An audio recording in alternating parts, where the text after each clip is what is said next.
Hello and welcome to the Wheel to Wheel podcast with Ali and Akeem. This is our F1 weekly catch-up.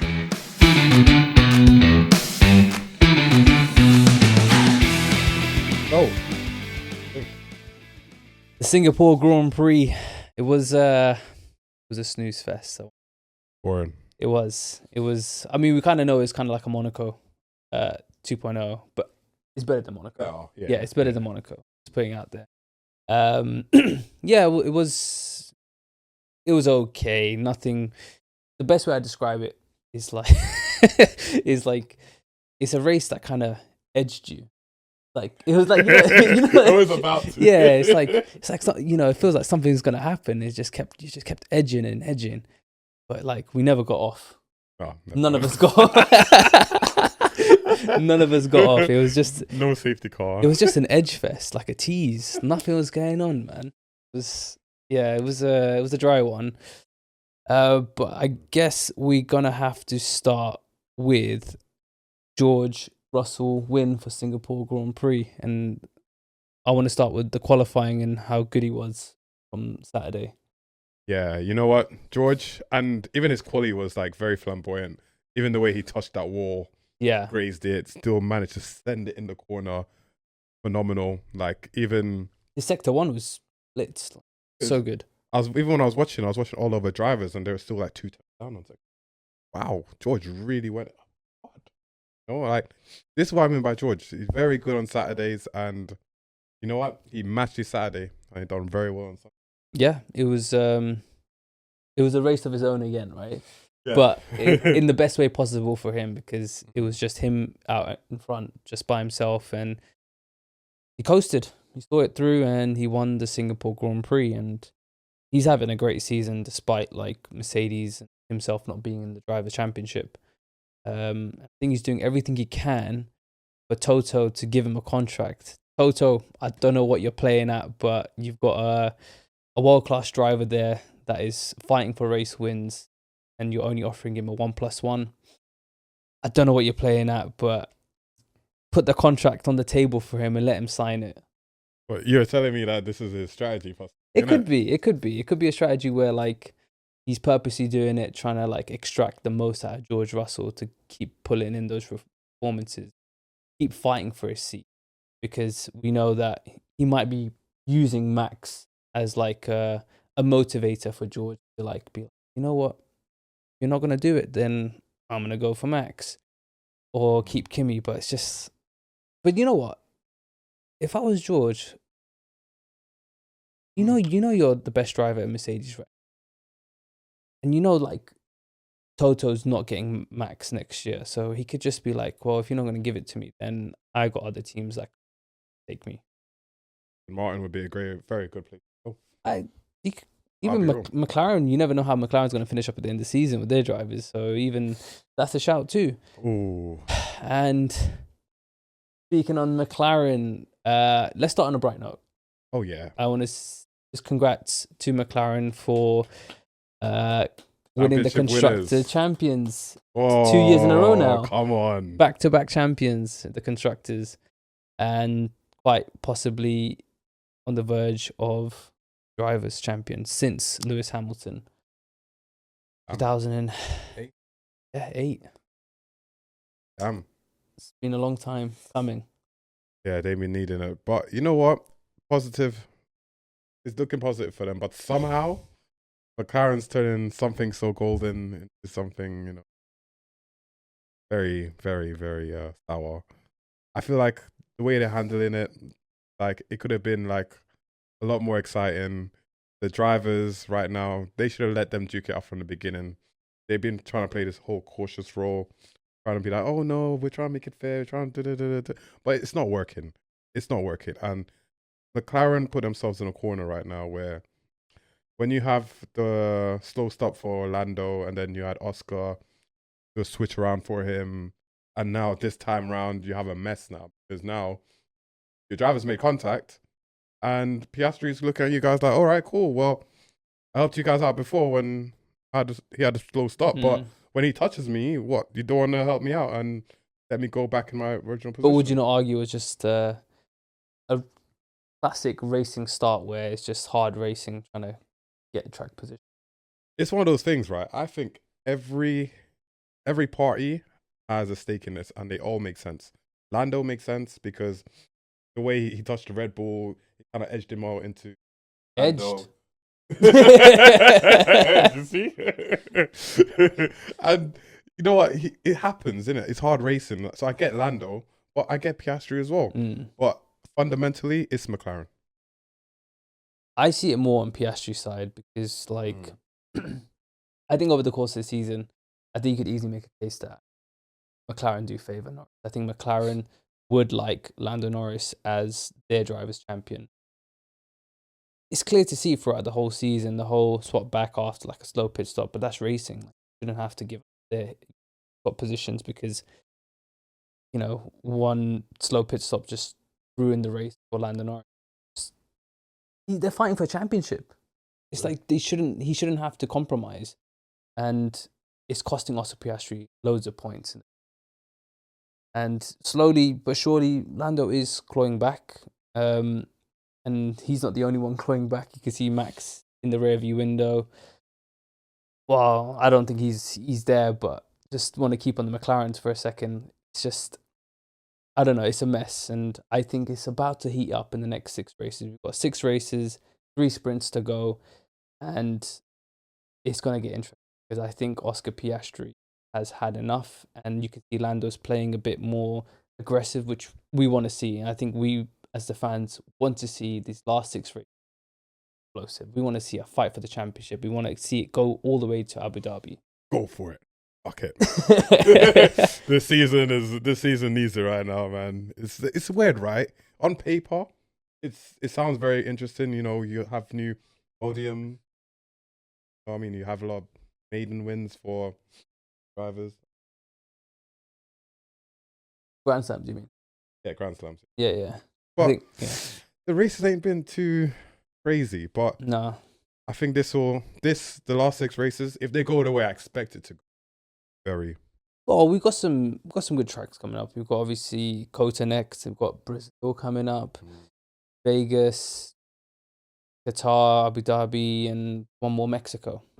Not in that order, but I was gonna say no, Mexico's not the season closer, but got a few exciting tracks there. Not all of them, but a few. So I think there's plenty of opportunities for some drama to occur, and I feel it. I feel it in my bones that there's gonna be drama between the 2 McLaren drivers. Oh yeah, that's coming. It's brewing. Like it almost happened in turn 2 in Singapore. So, and after that, I feel like Oscar's gonna get his elbows. You best believe his elbows gonna be like sharp. He's gonna be going for it. To touch up on the championship, if we're gonna talk about the championship, we've got to talk about Max Verstappen. What do you make of his late championship run? Is it still on after that result? I don't think it's like crazy, but it's like a maybe. Yeah, maybe. But I don't put all my chips in that basket. To be fair, I think it's still predominantly McLaren. Yeah. Thanks. I think it's like I think it's because everybody's saying because it's Max, and the thing is, what people are forgetting is like for this one it was 69 points, now it's 63 points. It's a tall order for anyone. It doesn't matter if you're Senna, Schumacher, Lewis, Max. It doesn't matter. 63 points with 6 races to go. It is a tall order for anybody.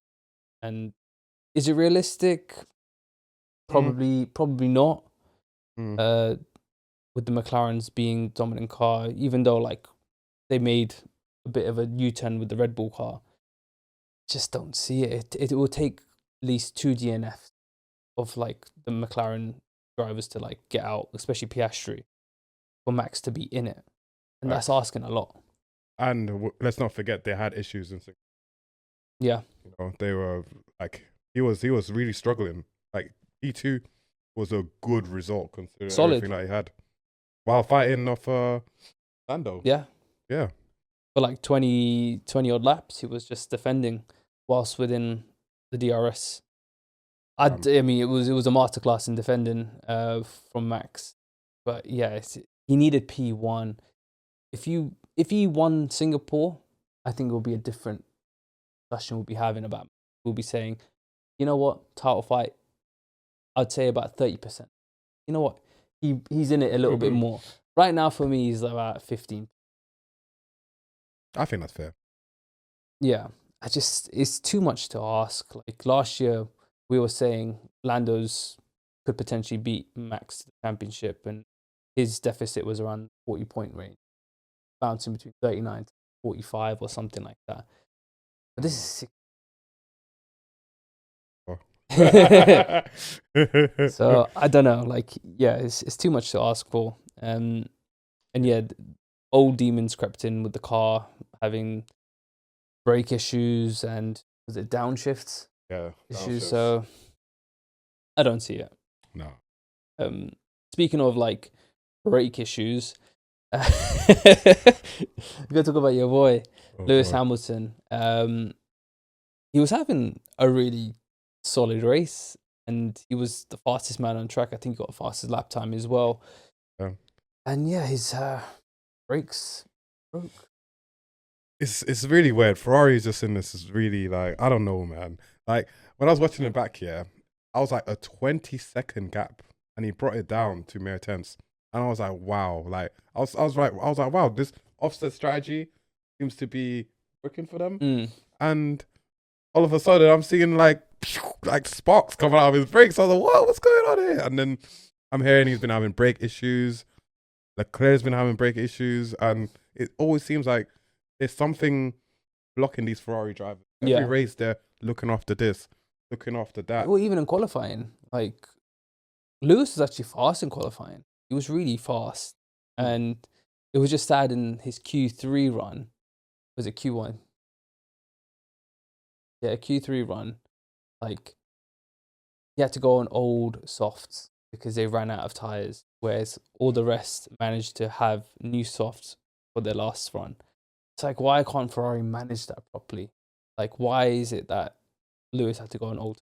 You could have actually tested for at least the top 4 spot there easily. Yeah, easily. Because I was really impressed, like, because he got into the 29.7s, and I was like, you know what? When I saw him going in 29.7s, I was really happy because I was like, you know what? And the track was ramping up as well. Trust me. And I was like, you know what? Yeah, like I can see a potential podium. You know what I mean? But it's Ferrari being Ferrari.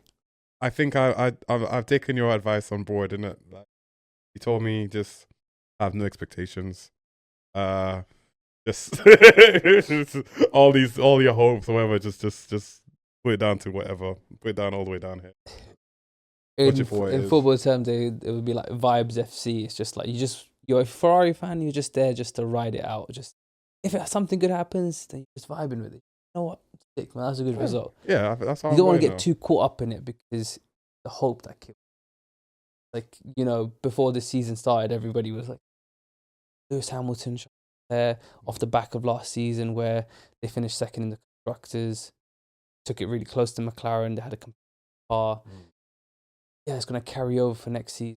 Lewis Hamilton, it all fizzled out very quickly, didn't it? Do you believe, someone said to me at this event, right, on Saturday, he said, you know what, supporters are always needed, because if every team, they need, it's a supporters that actually help them. It's not just a tough time.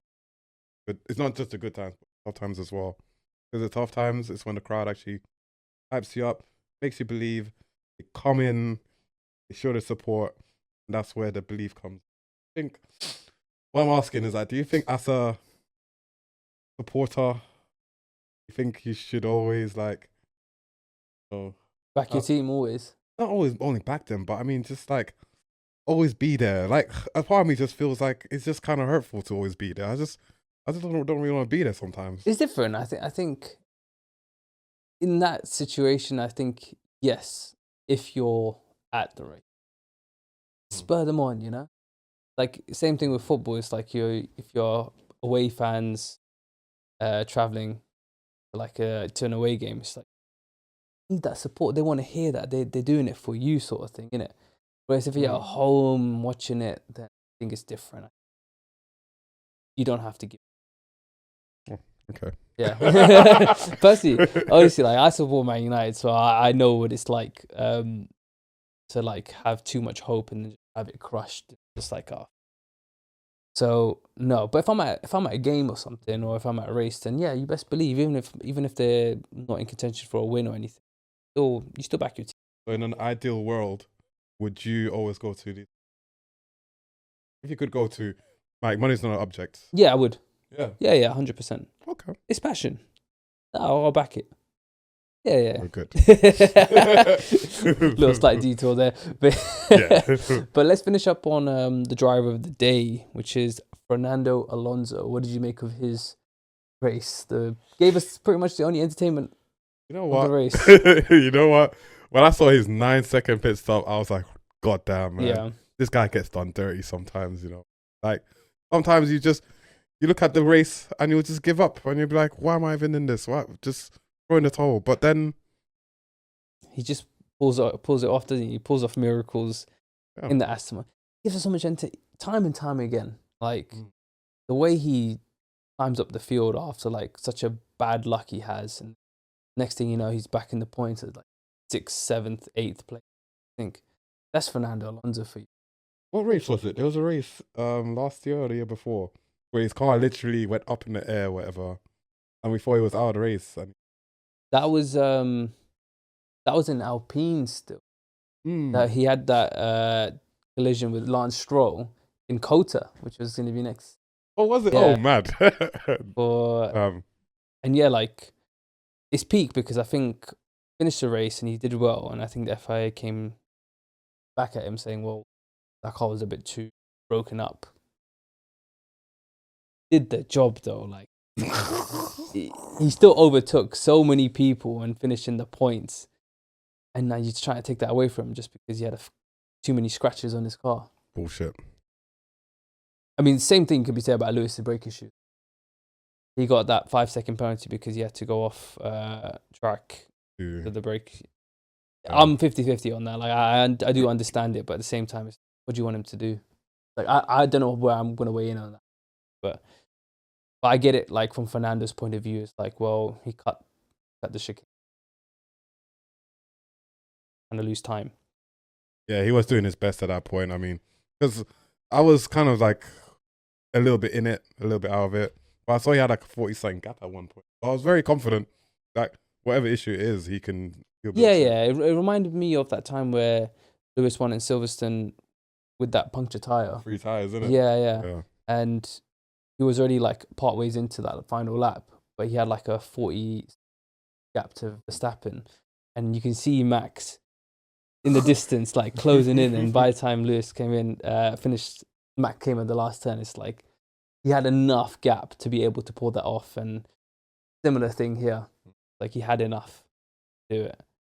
But yeah, overall it was a decent race. It was Singapore. In Singapore. But looking ahead, we have the American Grand Prix, COTA, Circuit of the Americans. Always delivers, no? Always. Yes. We're going to see something. We're going to see something spicy. Yeah? 100%. Hopefully. And if you guys haven't already, please like and subscribe. And we shall see you, not next week, the week after. Coda.